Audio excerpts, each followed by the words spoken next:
I'm continuing in this series, Build a Great Company. And we're talking about what makes a leader great. So we've talked about company, we've talked about great team, but you've got to have a great leader if you're to lead a great team. And so in the first video of this series called What is a Great Company, I said this about great leaders. They need the determination to lead the company to achieve its direction, not for their sake, but for a cause greater than themselves, and for all those willing to join the endeavor. Okay? So let's unpack that a little bit more and see what that's all about. And I think the place to begin is with you, and almost a permissioning kind of question. Are you willing to be a great leader? And if there's a team of you guys where it's like, we've got several founders and entrepreneurs, is there one of you who's willing to step up and be a great leader? And you go, well, wait a minute, George. I mean, can you really just decide I want to be a great leader and go do it? I'm like, I'm not so sure you can't. Why not? It brings up a question, though. Are great leaders born or made? And I think I'd like to settle this with just looking at a variety of leaders, because I like reading autobiographies, not necessarily of leaders per se, but of historical figures. I've always enjoyed learning about their lives. And a lot of them have had great impact and have been great leaders. And one of the things I notice in personalities is that they range from the unpretentious all the way to the bombastic. I mean, they're all over the place. But there are core characteristics that are common to all of them. Okay. And so I was thinking about, just to illustrate further the variety of personality and background and, what they like and don't like. I'm thinking of like the Allied generals who won World War II. And you start with Eisenhower, of course, who's supreme commander, but he began doing logistics and supply in the army. I mean, and that's what he loved. Not this great leader, supreme commander, eventually president. And then contrast him to Patton, who's all, riding horses and, ivory handled pistols and, riding crop and the whole bit. And, then you get to the British and Montgomery, Bradley, soldier comes up through the ranks. He's loved by the men. I'm not sure you could say that better about any of the other generals. Marshall, I mean, phenomenal. The president asked him asked him to be supreme commander, and he turned it down and said, no, I think Eisenhower would be better than I would be. I mean, that is a mark of an incredibly great leader. And then, of course, there's MacArthur, a whole nother personality. And the point here is that it's not one size or shape. It's not one kind of person.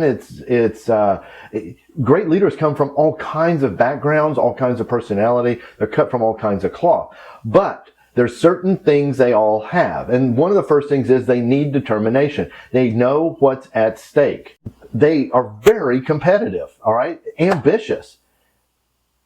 But and so ambition and determination for what? Well, it's to achieve a direction. And as a great leader, you've got to know the direction. You've got to envision where you're headed. Not for your sake, okay? And so, a mark of a great leader is, it's not about them. It's about everyone else.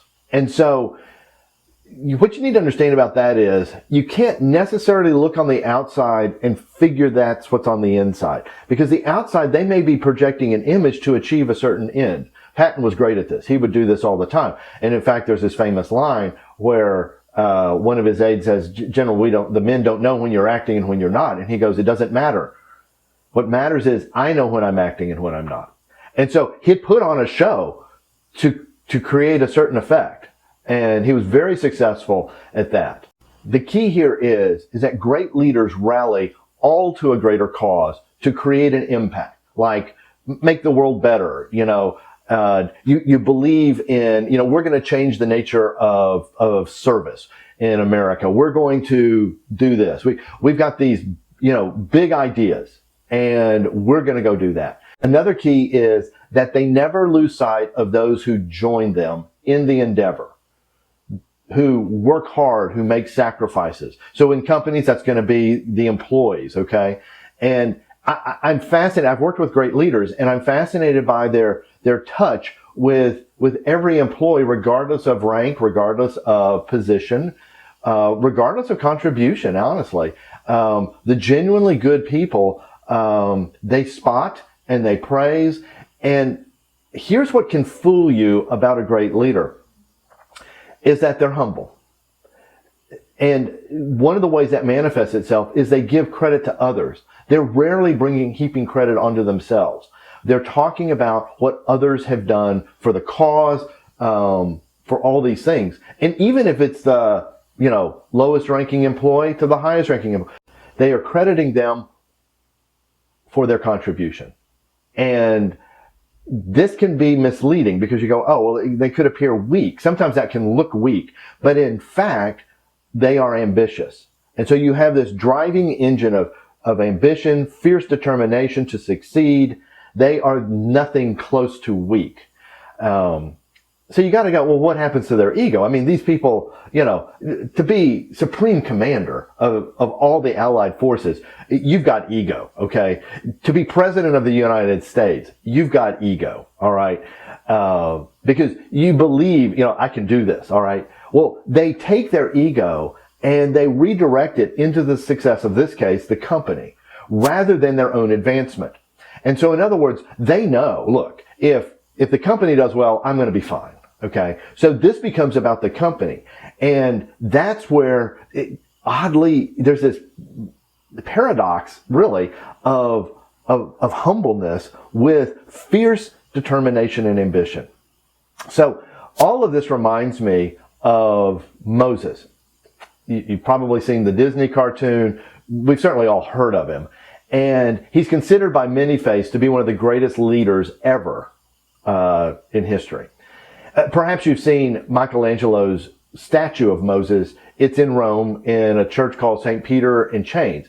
And it's this huge, imposing statue, powerful, commanding, mesmerizing. And I've never really understood what the horns are about. There's a lot of debate. I don't know. But, it's just this magnificent statue. It's what you would expect. Great leader, boom, it's what you think, right? I mean, he was son of Pharaoh, which is king of Egypt. He created building great cities, maybe the pyramids. He led the Israelites out of Egypt, led them for 40 years. And we're talking about a nomadic, literally, country of over probably somewhere in the neighborhood of 1 million people. I mean, just unbelievable. For 40 years. I mean, you think about the longevity of all of that. And yet, what's interesting about him is it's recorded in the book of Numbers, which is one of the books of the law, that Moses was very humble. More humble than any other person on earth. Really? The most humble person on earth. This observation really cements for me great leader. Because Moses, it's undisputed. He's a great leader. And it's like the opposite of his statue, right? It's not, you don't see humbleness in this statue that Michelangelo created. But truly, humbleness is a great trait of leaders, along with determination and vision. So I leave you with those thoughts. Consider this. Start to cultivate great leader qualities in yourself. And we're going to keep exploring this Build a Great Company. I'd love your comments, questions, your ideas on a great leader. All of that would be most welcome. See you in the next video.